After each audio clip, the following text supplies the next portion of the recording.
हम्म, मैं दीर्घ दिन वामपंथी श्रमिक संगठन में काम किया। वामपंथी का आजकल का हाल देख के बहुत दुख लग रहा है। बहुत लंबा समय तक वामपंथी यूनियन में था। वामपंथी लीडर्स का आज का दिन में नैतिक पतन हो गया। लास्ट 10 साल से वामपंथी का एक्टिविटीज़ बहुत पीड़ादायक है। केवल एक ही ऑब्जेक्ट है, कैसे भी करके बीजेपी को वापस करना है, बाकी कुछ भी हो। उसके लिए कुछ भी नीति का प्रश्न ही नहीं है। कोई नीति में नहीं चलने वाला है। जैसे भी है वापस करना है।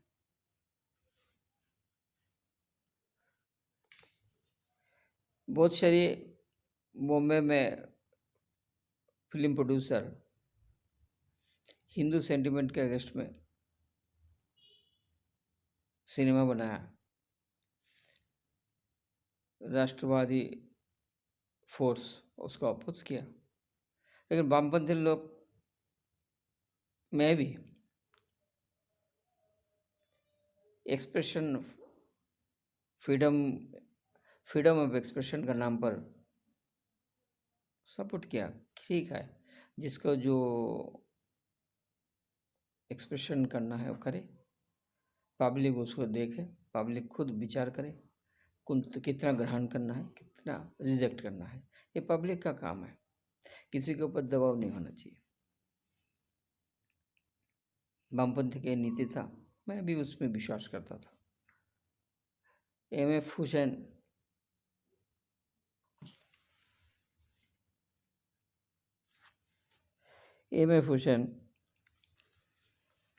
हिंदू देव देवी का पिक्चर गंदा तरीका से बना था।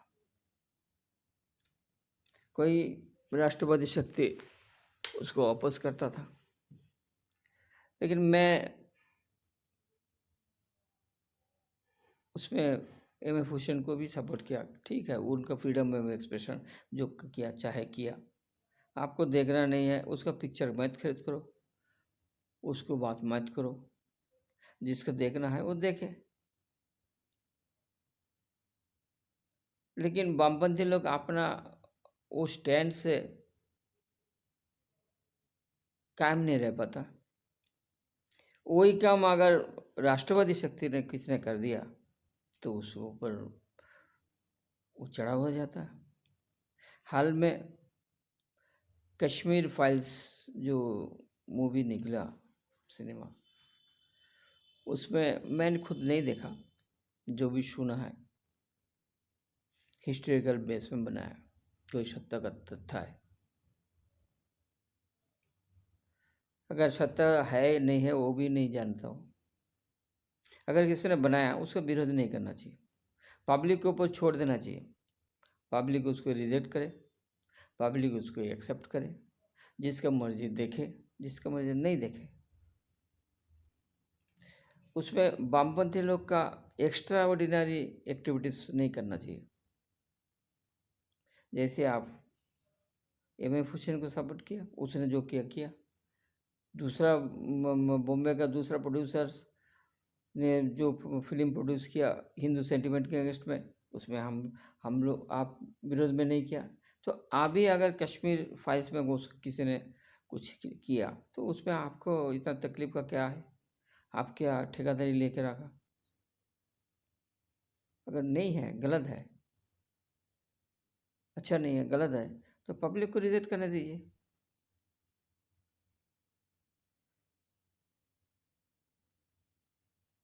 वामपंथी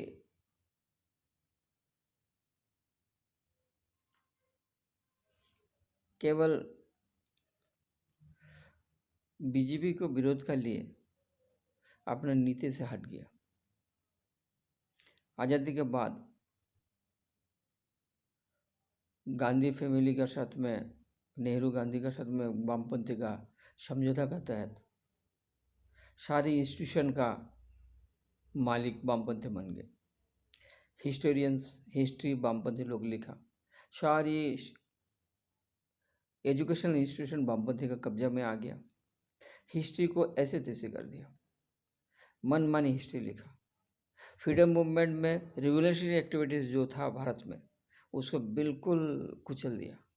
revolutionaries Bhagat Singh, master Surya Sen, Subhash Bose, INA, बैंकोर और बंगाल वॉलंटियर्स, किसी के नाम पर अच्छा नहीं लिखा, सबको बुराया किया, सबको अपोज किया।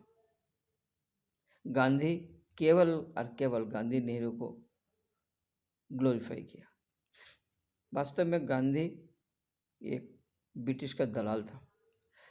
गांधी फ्रीडम मूवमेंट का हमेशा अपोजिशन में था। गांधी कभी भी फुल इंडिपेंडेंट का डिमांड ही नहीं किया। पूर्ण आज़ादी तो उन्होंने कभी नहीं बोला, हमेशा डोमिनेंट स्टेटस का वकालत करता था। जो भी पूर्ण आज़ादी का बात किया, फुल इंडिपेंडेंट, उनको पार्टी से निकाल दिया। किसी को गरम दल बोल दिया, किसी को एक्सट्रीमिस्ट बोल दिया, किसी को स्पॉइल्ड बॉयज बोल दिया। आज़ादी मूवमेंट से अलग करने की कोशिश किया। हमेशा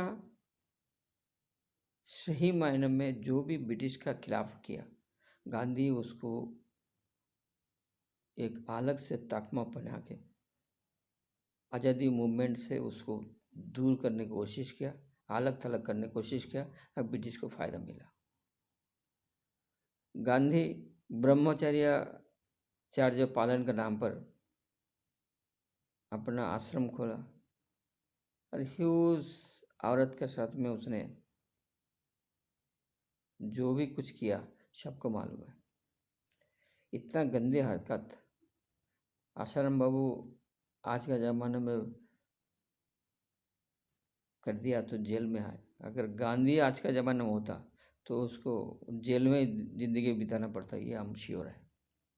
नेहरू का भी वही हाल है, ब्रिटिश का दलाली किया, ब्रिटिश के औरत का पीछे घूमने लगा, ये सिवाय कोई काम नहीं किया। फ्रीडम मूवमेंट में ये दोनों का कंट्रीब्यूशन ज़ीरो है। गांधी एक हिंसक प्राणी था। गांधी के खिलाफ में जो भी गांधी का है नहीं मिला, उसको गांधी ने मर्डर करा दिया, एकदम पिक्चर से ही आउट कर दिया। भगत सिंह जी को गांधी ने मनाया। भगत सिंह जी 7 दिन आगे ही भगत सिंह जी को उन्होंने फांसी करा दिया। वास्तव में भगत सिंह जी को गांधी चाहता तो बचा सकता था। गांधी अरुण पैक्ट जो हुआ था 1930 में, नॉन कोऑपरेशन मूवमेंट का बाद में, ब्रिटिश बिल्कुल सरेंडर कर दिया था। सारी पॉलिटिकल प्रिजनर्स को छोड़ेगा, ये राइटिंग में एग्रीमेंट हुआ था। लेकिन गांधी ने रिवोल्यूशनरीज को नहीं छोड़ा है, एक भी रिवोल्यूशनरीज को नहीं छोड़ा, सबको फांसी दिलाया। तो कहा कि महात्मा, एक महात्मा तो वो होता है जिसको मालूम है ये बच्चे को फांसी होने वाला है, उसको पहले छोड़ा है, उसको ज़िंदगी पहले बचाए। लेकिन उन्होंने वो नहीं किया। उन्होंने भगत सिंह को फांसी दिलाया, 7 दिन पहले दिला दिया। कॉन्फ्रेंस में सुभाष बोस जैसी यंग लीडर्स गांधी का सामने रेजोल्यूशन ना लेके आ जाए, भगत सिंह को मुक्त करो बोल के, फ्री करो बोल के।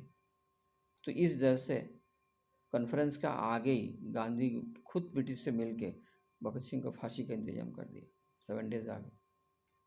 चंद्रशेखर आज़ाद का भी वही हाल है। चंद्रशेखर आज़ाद जी गया था नेहरू से मिलने के लिए, भगत सिंह को रिलीज़ करने के लिए, बात करने के लिए। भगत सिंह पॉलिटिकल प्रिजनर है, उसको रिलीज़ करना चाहिए गांधी अरुण पैक्ट के हिसाब से, ये आर्गूमेंट लेके उन्होंने नेहरू से मिलने गया था। नेहरू से मिल के अल्फाट पार्क में इलाहाबाद में वो आके एंट्री किया, ब्रिटिश ने 150 गोरखा सेना के साथ में बहुत बड़ा पुलिस का फौज आके पूरा पार्क घेर लिया। इतना तामझाम लेके इतना कम समय में कैसे आ सकता है? इन्फॉर्मेशन पासन नहीं होने से। इन्फॉर्मेशन नेहरू ने इन्फॉर्मेशन पासन कर दिया। जो चंद्रशेखर मेरे साथ आया और वहाँ जा रहा है। उसी बात ब्रिटिश फॉलो किया। एल्फर्ड पार्क में घेराव किया। चंद्रशेखर आज़ाद का साथ में ओपन एनकाउंटर हुआ। आज़ाद वीर गति प्राप्त हुआ। ये नेहरू का करतूत है। नेहरू गांधी का एक यही कंट्रीब्यूशन है। और इनको वामपंथी राइटर्स हिस्टोरियंस लोग ये दोनों को ग्लोरीफाई किया। ये शर्म का बात है। हिस्ट्री को जबरदस्ती रॉन्ग इन्फॉर्मेशन में भर दिया। नेताजी को जापान का एजेंट ऐसे रूप में पेंटेड किया गया वामपंथी हिस्टोरियंस द्वारा। नेताजी एक जापान का एजेंट था, ये एक पिक्चर देने का कोशिश किया गया जो शर्मनाक है, दुखदायक भी है।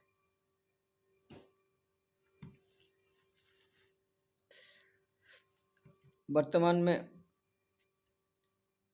एक इशू सामने आ गया, हिजाब। किताब का जगह में हिजाब। स्कूल में किताब का ज़रूरी ज़्यादा है, हिजाब का नहीं है। हिजाब आप घर में पहनो ना भाई, कौन मना करता है? बाजार में जाओ हिजाब पहन के, कौन मना करता है? रिश्तेदारी में जाओ हिजाब पहन के, कौन मना करता है?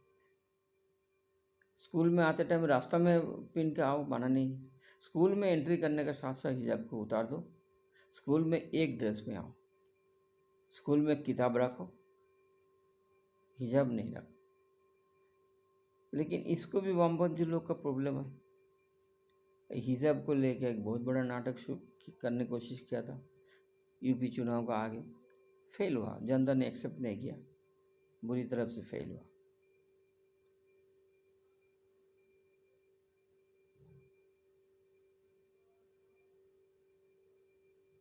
हिजाब मामले में इतना संवेदनशील है। मुस्लिम औरत का कौन सा अच्छा है, कौन सा बुरा है, उसका हिसाब से उसका पीने का, उनका मर्जी का हिसाब से पीने का अधिकार है। मुस्लिम वुमेंस का, लड़की के अधिकार के लिए अगर इतना सचेतन है तो 3 तलाक में आप लोग क्यों नहीं कुछ बोला? वामपंथी लोग 3 तलाक के बारे में तो एक शब्द नहीं बोलते। बीजेपी ने, मोदी ने 3 तलाक का कानून पास किया तो उसको भी वामपंथी लोग को ऑफिस किया। 3 तलाक कितना दर्दनाक, कितना दुखदायक है। मुस्लिम औरत के लिए कितना अभिशाप है। उससे भी बड़ा अभिशाप है हलाला। तो इसका खिलाफ में तो वामपंथी लोग आज तक कुछ नहीं बोलते हैं।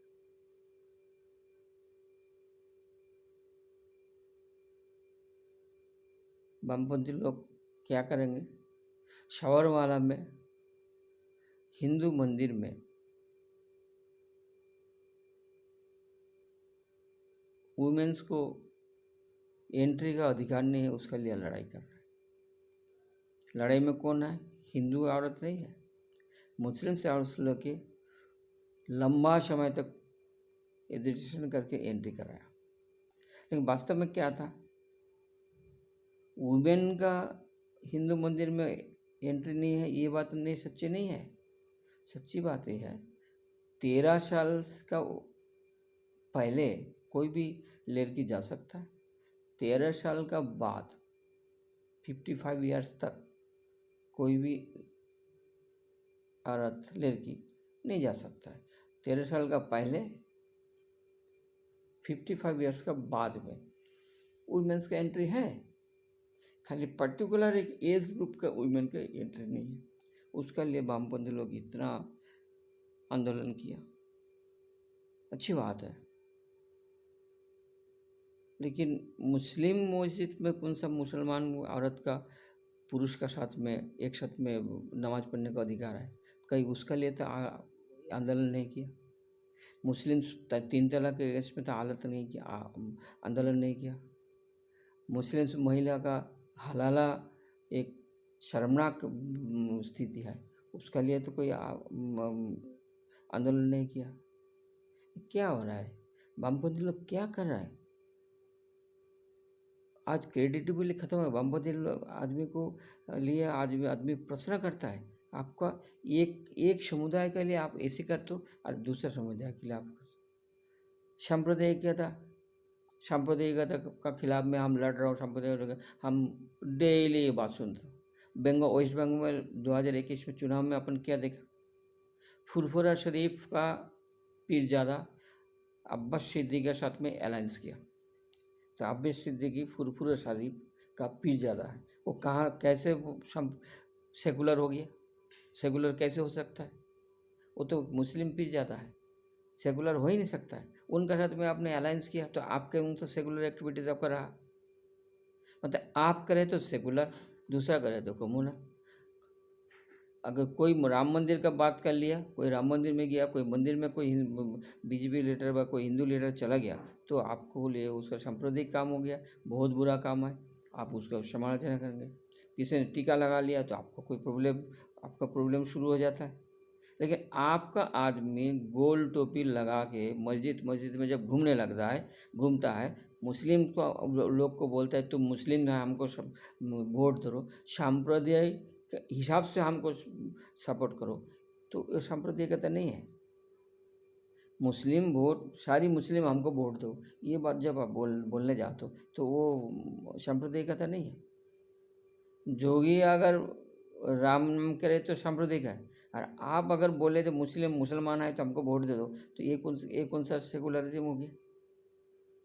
वामपंथी आज अपना नीति से दूर चला गया, केवल और केवल वोट बैंक का चलते। लेकिन इसमें वोट बैंक उनके पास आज नहीं है। मुसलमान वोट बैंक भी उनसे छोड़ दिया, साधारण आदमी उनको छोड़ दिया। जुआ आज वामपंथी का तरह तरह का क्वेश्चंस रेज कर रहा है वामपंथी के ऊपर। हम हैरान हो जाता हूँ कभी कभी जब सुनता हूँ उनको बात।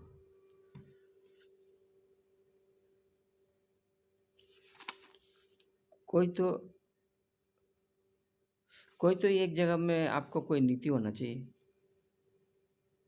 एक स्टैंड होना चाहिए। वामपंथी अगर